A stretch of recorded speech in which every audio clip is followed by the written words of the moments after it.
Welcome to the Build Your Reiki Business podcast. I'm Christian of Standing Stones Healing, founder of the Reiki Business Collective and creator of the Build Your Reiki Business program, sending blessings and best wishes to your Reiki business.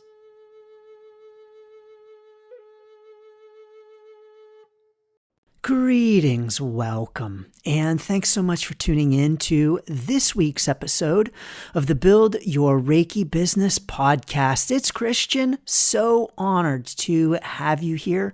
So thanks so very much for joining me. In this week's episode, we're talking about Reiki scams. Yes, indeed, scams in the Reiki industry that you will want to watch out for, whether you are a practitioner or a client. But first, I want to invite you to join my free Reiki Business Ready class happening this February 2025. So this is a live 4-week class being held on Sundays in February that is based on my new Reiki Business Ready book. It is geared toward practitioners considering starting a Reiki business because it is all about being Reiki business ready and having those discussions. But no matter where you are on your Reiki business journey, you are welcome to join us as well. You can learn more and register at standingstoneshealing.com/ready class. The link is down below. Reiki, whether we like to realize it and think about it or not, is a great industry for scamming. And this is because Reiki is so largely unregulated. The unregulated nature of our beloved Reiki industry means that it is a great opportunity for scammers. Not only is the fact that Reiki is largely unregulated a huge contributing factor in scamming, but also the fact that Reiki is increasingly in demand and holistic services in general are increasingly in demand. So this too contributes to making Reiki a great opportunity for scammers. And finally, a third reason why Reiki is a great space for scammers is that we as practitioners, most of us, typically speaking, I speak for myself and I'm probably speaking for you too, that we get into Reiki and we want to have a Reiki business because we want to help people. We have the desire to help, and we have the desire to use Reiki to help people because we know Reiki can be really helpful. But this desire that we have to help others means that we are often bringing compassion and a helping spirit that is often very open and really feels an emotional pull to help.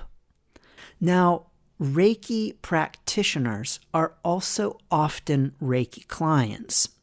And not only as practitioners are we subject to potential scamming, but also as clients. And when we are a Reiki client, we're often in an emotional state when we are reaching out and looking for help. And in this kind of state, we too are maybe a little bit more easily scammed because we're simply looking for answers and assistance with our needs and challenges. Now, the first scam that we're going to discuss is the client appointment scam. And you may have been the subject of this scam. It is actually rather common, and we've had conversations about this exact scam in the Reiki Business Collective, and I'm always surprised by how many people say, yes, I've had this experience too, and it's a scam. Watch out. But what will happen is that you will receive a DM or an email from some unknown person. And this scam often targets newer practitioners, not necessarily, but oftentimes newer practitioners are targeted because newer practitioners might be challenged with clients and get very excited by someone reaching out to them who they don't know for a session.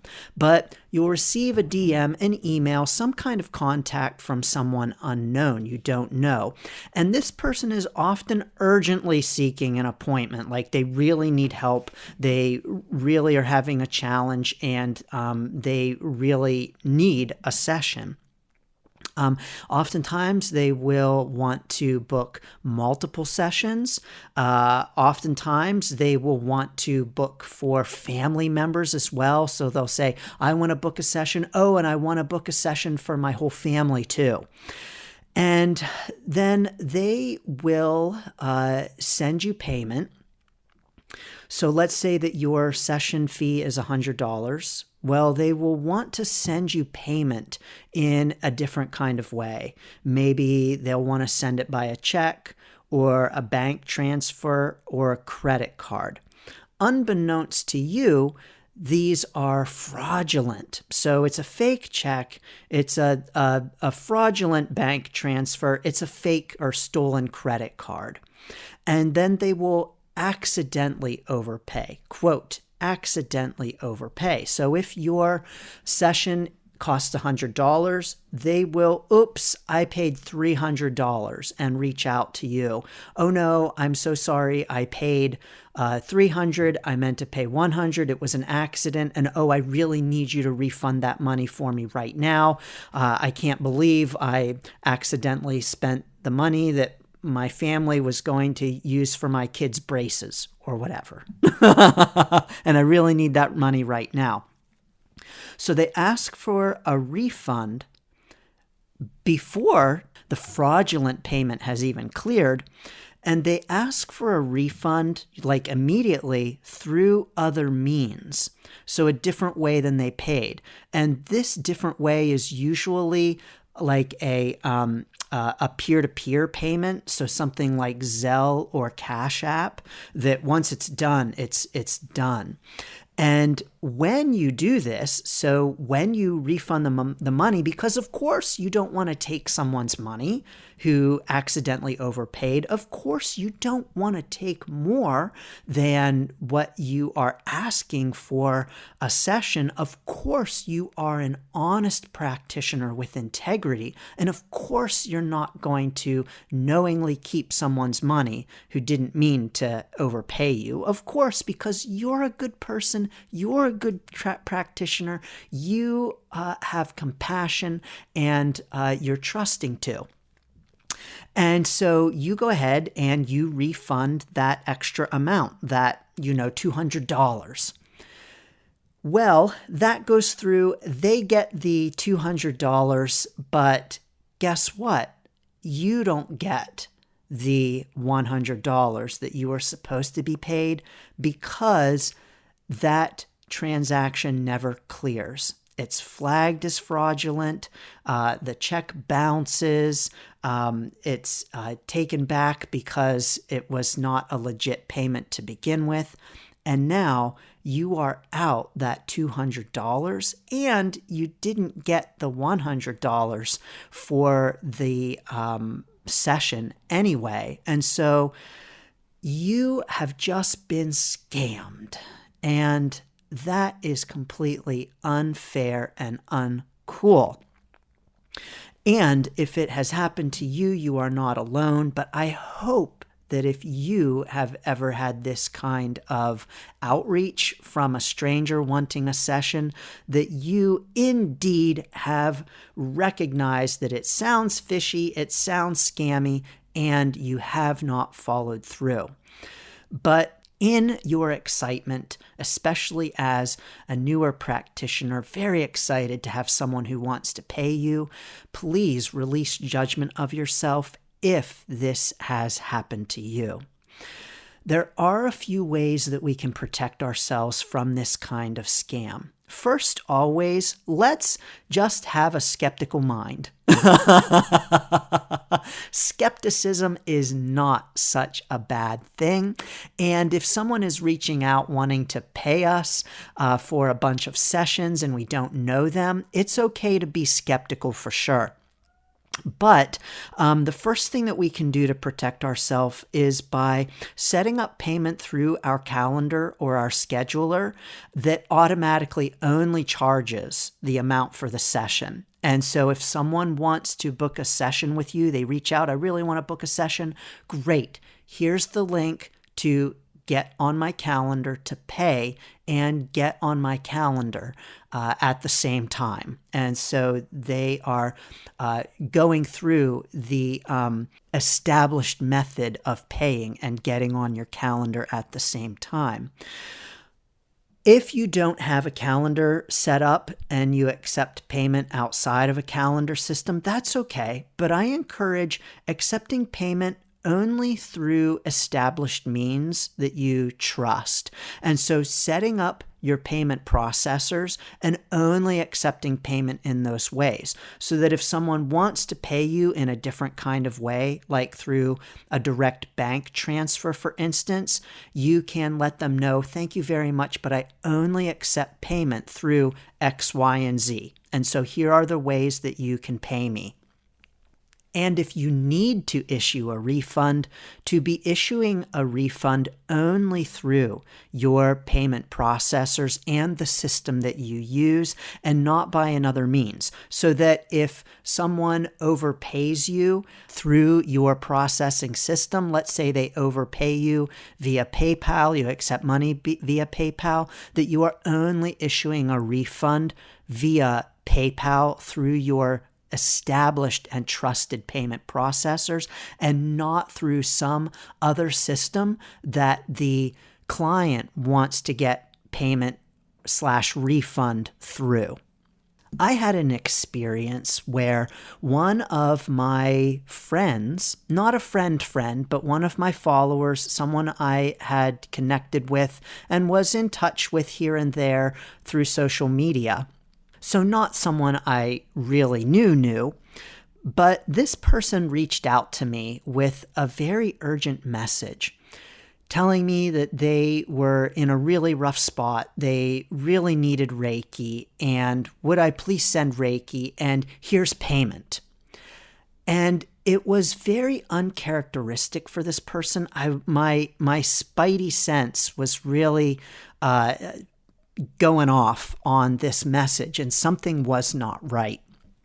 I was not sure that it was even that person. I was really concerned that their account had been hacked and that it wasn't actually them, especially since they were offering to pay me through some strange means that I had never accepted payment through before. And so I said to them, it's okay. Yes, I'm happy to send you Reiki, but I don't accept payment in this way. And I said, I'll send you Reiki, no problem. During my meditations this evening, I'll send Reiki. It's fine, no problem. But I cannot accept payment in this way. I do not accept payment in this way. To me, it seemed fishy and scammy. I did find out and realize later that their account had not been hacked. It actually was them. And yes, they were interested in paying me for sending them Reiki, but because it was not a payment method that I was familiar with or that I felt comfortable with, I simply said no. And maybe I did miss out on some payment, but with the amount of information I had, I felt that it was the best choice for me. And quite frankly, it was not very hard for me to send Reiki for a few minutes during my evening meditations. But this brings up common scam number 2, which is the fake profile scam. When someone either hacks into someone's account and starts messaging their friends seeking money, or the profile has been hijacked. Now, I see a difference between these. Hacking is when someone actually gets into your real account and sends DMs and conducts activity as you in your actual account. I did have this happen a couple of years ago where one of my friends, someone I did know actually, had contact with in person, was a fellow practitioner. I knew, I was familiar with them and their work, and they reached out to me one day in dire straits, seeking money, asking for money, please. They really needed it. Well, I knew that this was out of character for this person. I knew that this is not something this person would do. And I knew that this was fake. And I said so to the person. I said, this doesn't sound like you at all. I know better. And I went to reach out, went to send the practitioner an email to say, hey, I got this. And they sent me an email first saying, if you got this message, it was not me. And I said, no worries. I knew it wasn't you. But we need to be on the lookout for those kinds of scams because they can indeed happen. Again, it's always appropriate for us to be skeptical and to have some skepticism. And so if you're getting messages from someone that are, seeking money, seeking help, and they just seem out of character, it's okay to be skeptical. It's okay to ask some questions. It's okay to not send money straight away. But hijacking is when someone creates a profile that they purposefully create to make it look like it's you. And so your profile has been hijacked when someone creates a fake profile of you, uses your picture, maybe copies some of your most recent posts, and reaches out to your friends and followers offering Reiki sessions or readings or things like that.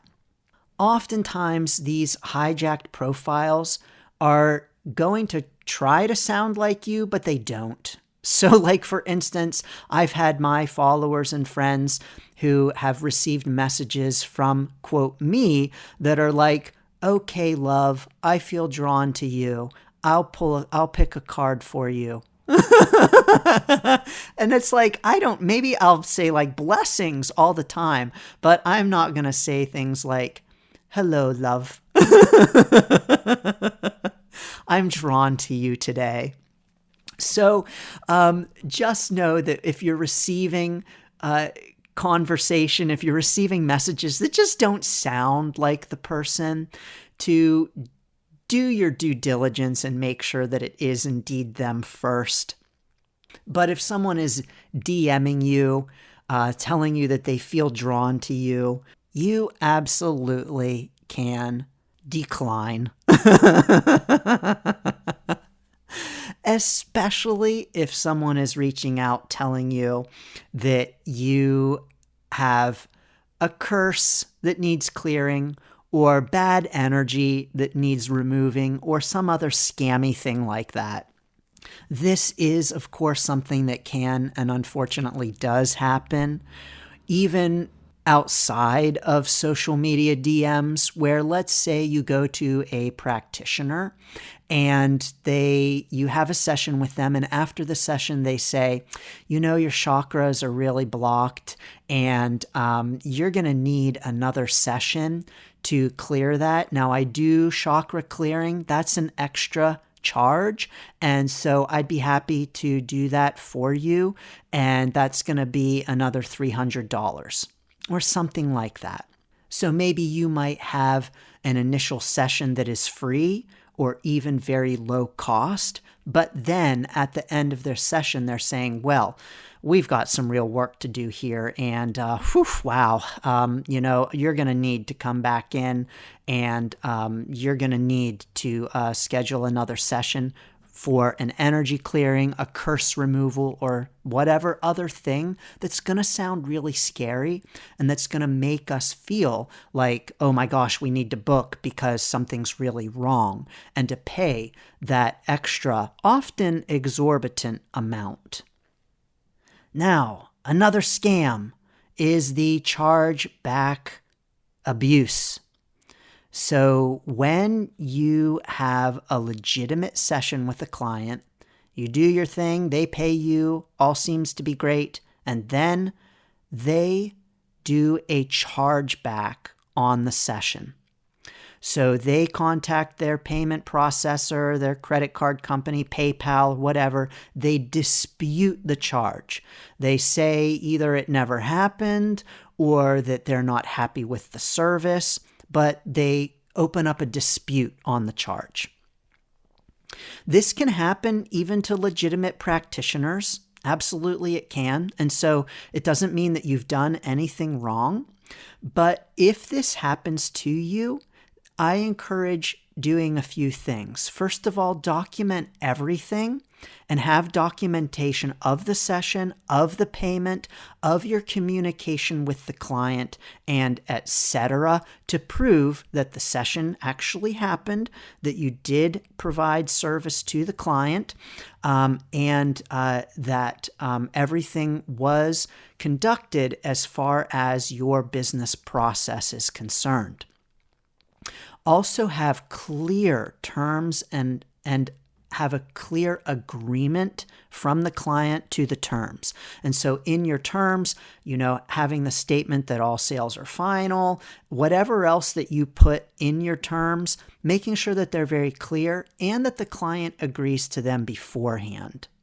And if you have a chargeback, a dispute, you can dispute the dispute. I recommend being open with the company that is investigating the dispute to provide them with all documentation and requests, and to especially dispute the dispute if there's been no contact from the client. So sometimes we can legitimately have clients who aren't happy. Clients or students, whatever it might be, we can have people who legitimately aren't happy with the service.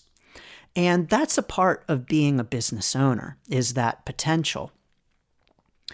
But when that happens, we will oftentimes have a client who reaches out to us directly rather than simply disputing the charge. If you have a client who is not expressing their displeasure or desire for a refund or any other concerns to us directly, and they're instead just going straight to their credit card company, then that's definitely cause for pause and concern and something to communicate to the payment processor about. And finally, you may run into an energy exchange scam. And this is from people who really do want a Reiki session, but they don't want to pay. And they maybe want to seem like they are open to bartering and open to some kind of energy exchange, but really they just want to take the session and run. And this may come in the form of, oh, please, anybody give me free Reiki and I'll do this in exchange for a review. That's my energy exchange. Now, this isn't always a scam. This isn't always something to run away from, but it can and does happen. And so it's just important to be aware that if someone says they want to trade or barter or do an, quote, energy exchange, personally, that phrase always is a flag for me. I'm not a fan of the term energy exchange, and I'm always a little wary when anyone uses that term. Just my personal opinion. But this can be legit. And so just because someone says that they will offer a review in exchange for a session doesn't mean that they actually won't. But it's important to just be aware that this can happen as a scam. The important thing is to be very clear on the terms and to have discussions beforehand and to have an agreement on the review that they will provide, by when they will provide it, how they will provide it, and all of the etc. details. But I will say that people can offer to write a review for you in exchange for a session and then just forget. Life gets in the way, things get busy, and they just don't. And so it doesn't mean that you've been scammed, but the energy exchange for Reiki scams do exist, and this is something that can happen. I do recommend, if you're a practitioner looking for reviews, rather than responding to those kinds of requests, create your own request for reviews in exchange for Reiki or looking for practice or whatever. So what I'm saying is, as if you are a newer practitioner looking for reviews, as the practitioner, you put out the request rather than responding to a request for Reiki in exchange for a review or something else. If that makes sense, you be the requester rather than responding to the request. But above all, no matter what, definitely research all practitioners and teachers. And definitely check, if you are a client, a potential student, definitely check the practitioner or teacher's website for specifics. So very general websites can be a result of bad marketing, but they can also be a red flag. And so if you go to a practitioner's website and there's really nothing very personal about them, it's very general, it's hard to really learn about them, or there are no links to any other kind of social media or any other way to get to know them, that's maybe not a red flag, because it could just be really poor marketing. And so it's not necessarily a red flag, but it's definitely an indication to look deeper into the practitioner or the teacher, because that know, like, and trust factor is very important. So if you're considering a particular practitioner or teacher, I recommend spending some time getting to know them before scheduling an appointment, so that you know that they're going to show up and not just take your money and run, which can indeed happen, especially because, as I mentioned, Reiki is so largely unregulated. So, have you been contacted by a potential client that was scammy? Have you seen Reiki scams out there? What are the Reiki scams that you have seen? Join us in the Reiki Business Collective Facebook group and tell us all about it at facebook.com/groups/Reiki Biz. Sending lots of blessings and best wishes to your Reiki business. Thanks for tuning in to the Build Your Reiki Business podcast. Please like, share, subscribe, and send to a friend. Learn more about the Build Your Reiki Business program at standingstoneshealing.com/build. Sending blessings and best wishes to your Reiki business.